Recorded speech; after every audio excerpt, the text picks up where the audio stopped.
Halo para pendengar, dimanapun kalian berada. Balik lagi di channel Gary Christopher. Oke, dalam video kali ini, kita akan kembali membahas tentang LN Isekai Digit.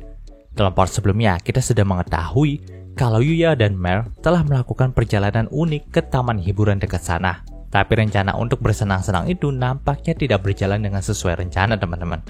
Sebab mereka itu nampak mati rasa ketika mengunjungi setiap wahana di sana.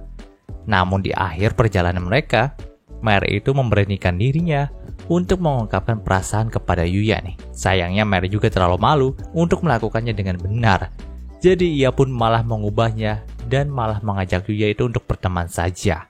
Dalam part kali ini, panel cerita pun langsung menyorot kepada festival olahraga yang diadakan oleh Akademi AOC. Saat itu, semua media pun langsung datang ke sana seperti yang dikatakan oleh Rin. Dan lomba pertama dalam festival itu adalah lomba makan roti pedas. Pada awalnya Akira sebagai perwakilan dari tim merah, sekaligus perwakilan dari kelasnya Yuya pun langsung maju dengan rasa percaya diri. Dia juga menyebut dirinya sebagai bangsawan indah yang selalu memakan roti. Nah, saat lomba dimulai, Akira pun langsung memakan roti-roti itu dengan sangat lahap. Tapi gregetnya Akira itu malah langsung kepedesan karena roti yang ia makan tadi. Dan tepat pada saat itulah Akira langsung keluar dari lomba itu karena sudah nggak kuat untuk makan roti yang sangat pedas itu lagi. Lomba kedua dari festival olahraga adalah Scavenger Hunt, di mana para peserta itu akan mengambil kertas secara acak yang di dalamnya terdapat sebuah tugas yang harus dikerjakan sama mereka. Nah, perwakilan dari tim merah adalah Kaede. Tentu aja Kaede pun sedikit gugup ketika maju ke lapangan. Tapi nih, ia pun langsung disemangatin sama Rin, Yukine, dan juga Yuya yang kebetulan menontonnya. Jadi di sini, rasa percaya Kaede pun langsung tumbuh lagi. Karena dia itu mendapatkan dukungan dari teman-temannya, terutama dukungan dari Yuya, teman-teman. Ya, jadi nggak ada waktu bagi dirinya untuk gugup dalam lomba kali ini. Dia akan membuktikan di depan Yuya kalau dirinya adalah wanita yang sangat hebat. Sambil mengambil kertas tugas miliknya, Kaede pun terus memikirkan Yuya, supaya dia tetap bisa fokus. Ya, heroin kita yang satu ini nampaknya sangat sudah kasmaran, sampai-sampai dia itu harus memikirkan babang kita Yuya untuk bisa tetap fokus, teman-teman. Nah, saat itu beberapa orang di sana juga sudah mendapatkan tugas mereka masing-masing. Ada yang mendapatkan tugas aneh seperti mengambil pedang Excalibur legendaris, dan ada juga yang mendapatkan tugas untuk mengambil wig kepala sekolah. Namun nih, saat Kaede membuka kertas tugasnya, dia pun langsung membeku sejenak di tempat, lalu memberanikan dirinya untuk langsung menuju ke arahnya Yuya. Tentu aja Yuya pun langsung kaget dengan hal itu. Tapi Kaede pun langsung tanya apakah Yuya itu bersedia ikut dengan dirinya. Mendengarkan hal itu tanpa pikir panjang, Yuya pun langsung menggenggam tangan Kaede untuk ikut bersamanya. Alhasil mereka berdua pun langsung bisa melewati garis finish di urutan yang pertama, setelah panitia itu mengesahkan tugas yang dilakukan sama Kaede. Nah, Yuya itu sempat tanya nih, apakah tugas yang diterima sama Kaede itu adalah membawa seorang murid baru bersamanya. Mendengarkan hal itu, Kaede pun hanya mengiyakan jawaban dari Yuya saja dengan perasaan malu. Padahal nih, tugas yang sebenarnya diberikan sama Kaede itu adalah membawa seseorang yang ada di dalam pikirannya saat ini. Tapi nggak mungkin kan, Kaede yang pemalu mengatakan hal itu kepada Yuya. Sementara itu dalam lomba melempar bola, dalam keranjang, nampaknya Yuti dari tim putih itu bisa menguasai jalannya pertandingan dengan sangat mudah. Akurasinya dalam memasukkan semua bola yang ia punya sangat membantu tim putih dalam memenangkan lomba tersebut. Bahkan Yuti juga nggak segan menggunakan skill holy-nya, yaitu Meteor Shower, lalu diterapkan untuk melemparkan beberapa bola secara sekaligus ke dalam keranjang dari tim putih. Yaps, entah kenapa orang-orang dalam cerita ini yang berasal dari isekai itu udah terbiasa banget ya teman-teman buat mengaplikasikan skill bertarungnya dalam beberapa kegiatan sehari-hari gitulah. Nah, peran Kaori dalam lomba itu juga nggak kalah hebatnya loh bagi tim putih. Dimana nih setiap bola yang dilemparkan sama Kaori itu langsung selalu nyasar teman-teman dan malah menimpuk semua orang-orang yang ada di tim merah. Bahkan nih ada beberapa jagoan dari tim merah yang pingsan gara-gara ditimpuk sama Kaori.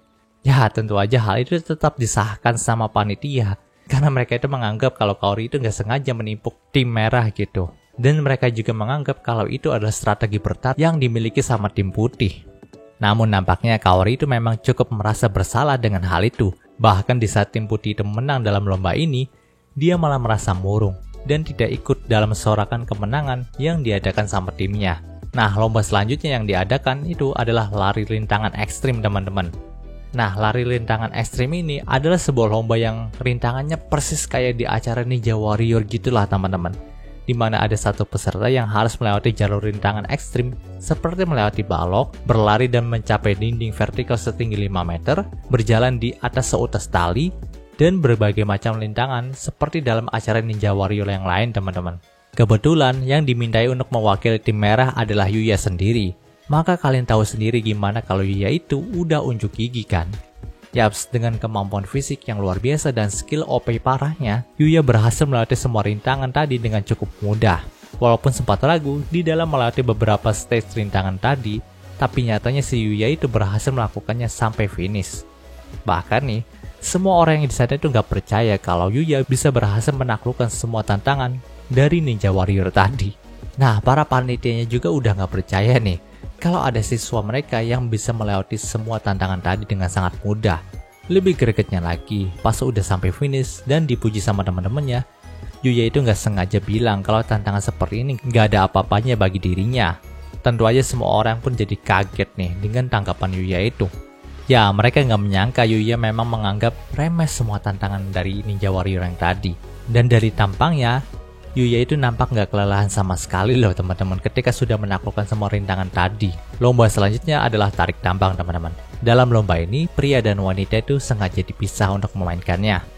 Di tim putih sudah ada Yuti dan teman-temannya yang nampak bersemangat untuk memenangkannya. Sedangkan dalam tim merah, ada Mary juga yang tak kalah bersemangat dengan tim putih yang tadi. Dan sebelum pertandingan dimulai, Mary itu sudah mau menyiapkan teknologinya untuk mengakali lomba kali ini supaya dimenangkan sama tim merah gitu. Tapi nampaknya Yuti itu udah mengetahui rencana dari Mary itu. Maka saat suara peluit sudah terdengar, dia pun langsung mengeluarkan semua kemampuan fisik luar biasanya untuk menarik tambang itu ke arah dirinya. Sontak semua cewek dari tim merah pun langsung terpental ke arah Yuti nih. Bahkan itu juga berlaku bagi Mary yang nampak belum siap untuk menerima tarikan sekencang itu. Untungnya Yuti itu masih bisa menangkap semua gadis dari tim merah.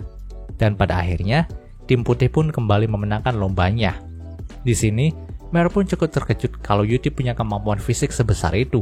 Dan Mary juga tidak menyangka kalau Yuti nampak tahu rencana liciknya untuk mengakali lomba kali ini dengan teknologi gitu. Jadi hal itu membuat dirinya sangat bangga kepada Yuti nih.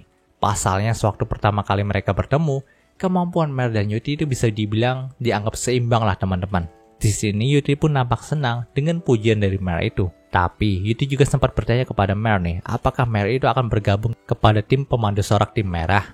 Karena memang penampilan pemandu sorak juga dinilai dalam festival olahraga ini. Mendengarkan hal itu, Mary pun mengiyakannya. Karena memang dia juga ingin mengambil kesempatan untuk mendukung Yuya dan sekaligus unjuk gigi dalam festival olahraga ini. Ya, Mary pikir supaya dia itu bisa membuat kelepak-kelepak Yuya gitu. Dan Mary juga mengatakan hal itu sambil tersipu malu kepada Yuti. Panel cerita pun berpindah ke saat istirahat makan siang. Nah, saat itulah tim pemandu sorak dari kedua tim pun memainkan perannya dengan menari untuk mengisi acara kosong sewaktu istirahat makan siang. Namun nampaknya baik pemandu sorak dari tim merah ataupun tim putih menampilkan tarian yang sama baiknya teman-teman. Setelah istirahat makan siang berakhir, kini saatnya lomba lari kaki 3 dimulai. Saat dimana Rin dan Yuya juga bisa unjuk gigi. Pada awalnya, pasangan Yuya dan Rin itu memimpin jalannya lomba itu. Namun sayangnya banyak sekali pasangan yang lebih atletis daripada mereka. Maka dari itulah, lari mereka juga mulai terkejar dengan yang lain. Ya, sebagaimana yang kalian tahu, kalau lomba lari kaki 3 ini mengandalkan kedua kemampuan dari yang mengikuti lombanya teman-teman. Ya, walaupun Yuya itu memiliki kemampuan fisik yang luar biasa, lebih daripada orang-orang yang tadi, tapi tetap saja, dia itu harus menyimbangkan kemampuannya dengan Rin teman-teman. Kalau enggak, mereka itu bisa nggak seimbang gitu. Tentu aja, Rin pun cukup gelisah karena hal itu. Maka dia pun meminta Yuya untuk menambah kecepatan lari mereka lagi nih, supaya mereka itu bisa menyusul pasangan yang lain gitu. Tapi nih Yuya itu kurang setuju dengan hal itu. Karena mungkin saja mereka nggak bisa menjaga keseimbangan nantinya. Namun, Rin tetap melakukannya nih. Dan alhasil dia pun hampir terjatuh teman-teman. Untungnya babang kita Yuya itu berhasil menopang tubuh Rin nih. Tapi sayangnya kaki dari Rin itu harus terkilir karena insiden yang tadi. Jadi mereka pun nggak bisa melanjutkan lombanya lagi. Nah, sebagai lelaki yang baik, babang kita Yuya pun langsung menggendong partnernya itu untuk dibawa ke UKS nih. Saat digendong, muka Rin pun langsung ngeblus lagi di hadapan Yuya. Sambil berbicara pelan, ia pun meminta maaf kepada Yuya karena sudah tidak sabaran. Alhasil mereka juga harus tersingkir dalam lomba kali ini. Tapi Yuya pun tidak mempermasalahkannya sama sekali. Toh Rin juga sudah berusaha dengan keras gitu. Dan ini hanyalah lomba, itu pasti ada yang kalah dan juga ada yang menang. Karena hal itulah Yuya tidak mempermasalahkannya. Lagi pula prioritas sekarang ini adalah kesehatan dari Rin sendiri. Nah, sikap gentle dari Yuya yang kayak tadi itulah yang ngebuat Rin makin ngeblus sama Yuya nih. Gue punya firasat kali ini Rin akan benar-benar bergabung dengan haramnya Yuya. Dan cerita di part ini pun berakhir. Oke, muncul pembahasan singkat untuk Isekai Digit yang kali ini. Jika kalian suka video ini, jangan lupa untuk like, comment, dan juga subscribe dan juga share agar gue lebih semangat dalam membuat video dalam channel ini. Terima kasih telah mendengarkan sampai detik ini. Gue Gary Christopher, signing off.